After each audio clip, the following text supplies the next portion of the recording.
It's going to be tight. I don't know. Yeah, he's going to pull back. Yeah, he got away with that quite luckily then, to be honest. And we're going to be getting cloaked for the Ghost now, along with level 1 upgrades for the vehicles. So that's going to help the 4 siege tanks and the Hellions. He's obviously going quite a mechanical build here. There's not many Marines about, or there are no Marines about at all now on the field. So look at the units. The Ghosts are going to be fantastic against what you call it as well, the Brute Lords. Definitely. So they're very, very good against Brute Lords, and there are some games I've seen where people have just been using pretty much entirely Ghosts.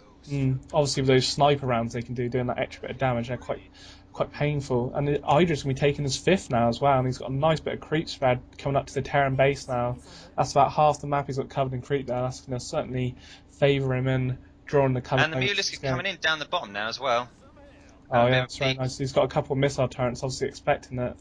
And he's going to be able to pick up those depots, so... It really does seem all the pressure's been from EGIdra now. Since that early push by Terran, it's been EGIdra's game pushing on the Terran here and forcing him to expand. You know, EGIdra's expanding without any sort of resistance at all. Definitely. You can see how powerful the 4s are, but how slow they are. They've only actually just got to that position where the Mutalisks were, and the Mutalisks are going to be coming back around now, so the 4s are going to be out of position now for this, and that's a lot of missile turrets. Yeah, the Terran player's getting scared now. That's the sort of move I would do in a game where basically I feel like I'm on the back foot and I just need to chuck down a load of. You know, he's overmining the mineral. Yeah, there was quite a fair few. Yeah, so he must have dragged them off from his main. Yeah, he's dragged them off. There's lots of SCVs not doing anything there at the moment, really. That is a lot of missile turrets, though. A lot of missile turrets. So that's going to be.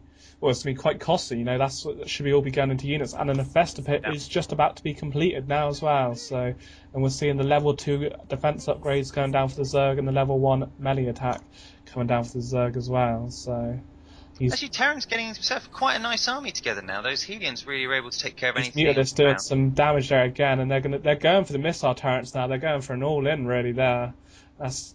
It's been quite costly. I don't know if we've really made good use out of that then. I don't know if that was really worth it, but I guess if you've got them and you can see his income, 2,000 minerals he's got in the bank at the moment, you want to be, I guess you can cause as much damage. And he is also supply capped now, over 200, so you want to be making good use of that really, I guess, now.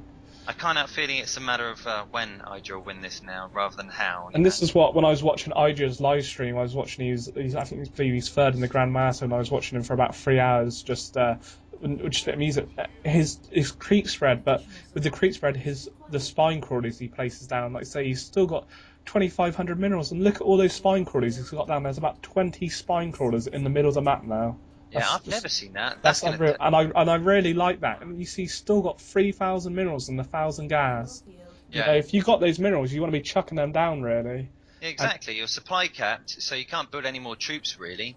So you might as well stick down things. And when I was watching him, and he was playing a Protoss player, and he was able to actually drag the Protoss player into the middle of this, and it just literally the spine crawlers were able to do all the damage to the Protoss army.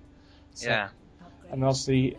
It's interesting to see not a Baneling at all from EGIdra. Yeah, it's quite interesting. He did and he's going to be getting his Great Aspire now and a couple of Corruptors, so he's going to be looking to be going for Brute Lords very shortly by the looks of things. And he's built a Nurse Spire, so he's probably going to try and chuck in a couple of upgrades for them. It's very interesting when you watch someone of EGIdra's quality, the fact that he doesn't just push in now and try and sort of finish the game. He actually just builds upon his win and makes sure that he's got it, it's in the bag. We do have a sensor tower down from the Terran player, so it's not gonna, he's not gonna be that, or it's not really gonna help him out too much. It's not gonna help at all, really. I think he knows what's there anyway. He knows what's coming. And a nerf 13 spine crawlers going down. You can just see on the mini map all those red clunks everywhere now. That is insane. I've never seen that before. And he still has 4,500 minerals in the bank with 2,000 gas. Completely, and he's taking his 6th now up in the top right-hand corner. So this Terran player. There's no way the Terran army's getting through that. But we do have a couple of nukes being ready now, actually, from the Ghost Academy. It's quite interesting. So he's just got the one. See, the thing is, he hasn't seen what's in the middle yet. I think as soon as he sees that, he'll GG it. We do have 4 Ghost Academies on the moment, and all building nukes. So that's going to be quite interesting to see how he makes good use of them. We'll see with the vehicle level 2 attack grade, and we have a big attack here now. on the fours, and such a huge amount of Mutalisks. They're just rinsing through those fours there. And even with those missile turrets, I feel He can afford to. He can afford to it. lose this now. That army. He's got so much in the Obviously, bank. you know, he's got a couple more 10 Corruptors coming down, 4 Infestors, he's got the Pathfinder Glands coming out for them, so I feel it's a matter of fact that he's just going to start moving away from the Mutalisks now. So you see 6 Brute Lords there now. It's going to be quite interesting to see how he... Or they're soon going to rinse through this Terran army now, to be honest. I think You can see how fearful of Mutalisk Terran are really when it comes to. I mean, just he's planting down air turrets all over the place. Definitely, and he's taken his gold now, so he's going to be looking to try and get some. Or I think it's all a bit too late now. You can just see the massive income. Let's have a look at the income now. It's quite a bit different, but he does have a relatively similar amount of harvesters. In all fairness to the Terran player, though. But obviously, it's just a bit too late, and lots of those harvesters weren't doing anything at all because they were over. It seems quite interesting that top expansion's being overmined, whilst his natural is still got quite a fair few mineral fields there, with about 850 on each, and he's only got 1 SCV mining from there. So I'll tell you what, it's amazing looking at the middle of this map. It is just. EGIdrA keeps on bringing up his back spine crawlers and putting them all forward now as well. Yeah, definitely. That's the. Oh, we have a nuke in the middle of the map on top of those infestors right there. That's going to be interesting. Is that going to be able to hit them? And there's another nuke going down, so I don't think EGIdRA's actually noticed. That's going to be quite. That's 3 infestors going down there and a Brute Lord. That's quite a big hit right there. Yeah. I'm not sure. I'm pretty sure there was a nerd nuke going down somewhere, unless they were able to kill the ghost. I'm not sure whereabouts. Terran player's getting he's getting his mineral count back as well. He's nuked the expansion on the right hand side, the bottom right hand side, and he's got a nuke going down there. It's not really, doesn't seem very necessary. There's nothing really mining there now, but we do have enough 4 nukes in place now as well. So and there's a lot of Brood Lords coming out. You've seen there's a lot of Brood Lords, and we got a nuke going down. I'm not sure whereabouts that is. He's going to be looking to take that expansion. Whereabouts these nukes are going down, I can't seem to find them now. They're going down at the natural at the moment. So he's trying to take it down, but it's quite interesting. Or it's a clever play. I think the Terran needed something to try and change the game of this. But I feel EGIdRA now, really, with all these nukes, he should just chuck those Brute Lords in, really. I think it's got such a strong army now compared to the Terran player. There's not much for the Terran player to. Or I feel EGIdRA could just chuck in those Brute Lords and completely overwhelm him now. I'll tell you what, though, the Terran player has a lot of good sort of anti-Brood Lord troops at the moment. But the Terran player is actually ahead of EGIdRA in supply count now. Almost maximum self out, which is quite interesting to see.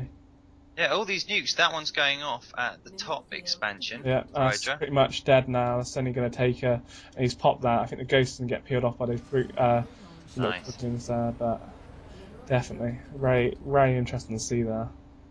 Why just sitting back here? I don't know why he's not just at this point now going for it a bit.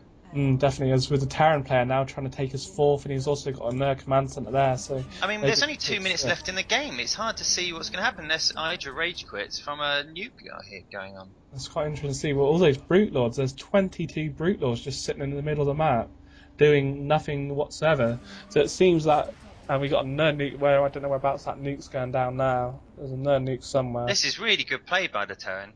I've lost count where he's chucking these nukes down now. Oh, he's coming for the top. That seems a waste of nuke. He's nuking the creep there for some reason. There's nothing on the creep, but he seems to be chucking nukes down there. I don't know what the idea of that is. I don't know if that's trying to scare EGIdRA away or what. EGIDRA's going for it now. Nice scan there's to catch all that. Oh, that's a lovely nuke. Those 2 nukes there. EGIDRA's going to have to pull back there. That was lovely place nukes there. I think he's gonna have to cancel those nukes, otherwise he's gonna kill a couple of his ghosts off there. Looks of things that are gonna come down. And that's a good amount of Thors to take down all those Brood Lords. 12 4s, that's heavy. Those Brute Lords are coming in again. These scans are really catching them out, and these nukes are really well placed. They're keeping EGIdRA back now, and there's only 10 seconds left, so I can't understand where this is going now. It seems EGIdRA's left the game. Wow, that's. Well, I didn't expect at all. EGIdRA had that game. well, if we have a look at the unit count now, we've got 68 drones to 72. So he did eventually, his SCV count did take him over 28 Brute Lords to 12 fours. And I feel those Brute Lords, obviously the fours would be quite strong, but I don't know. I feel he really did have that.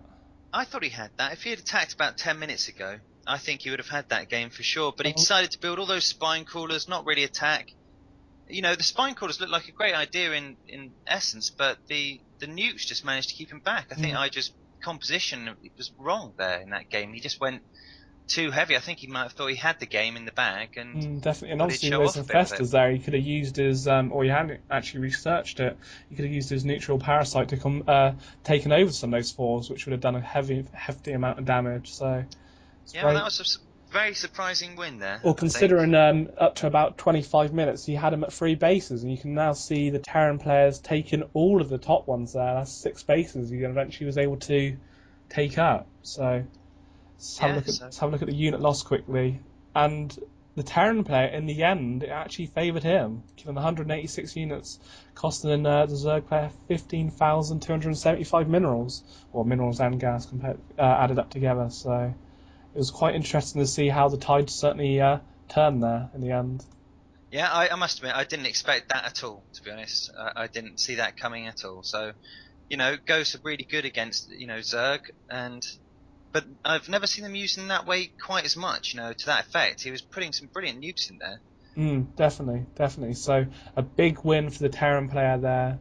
And EGIDRA, well, I'm not sure what he was thinking there, to be honest. I feel he did have that. I think he was trying to show off.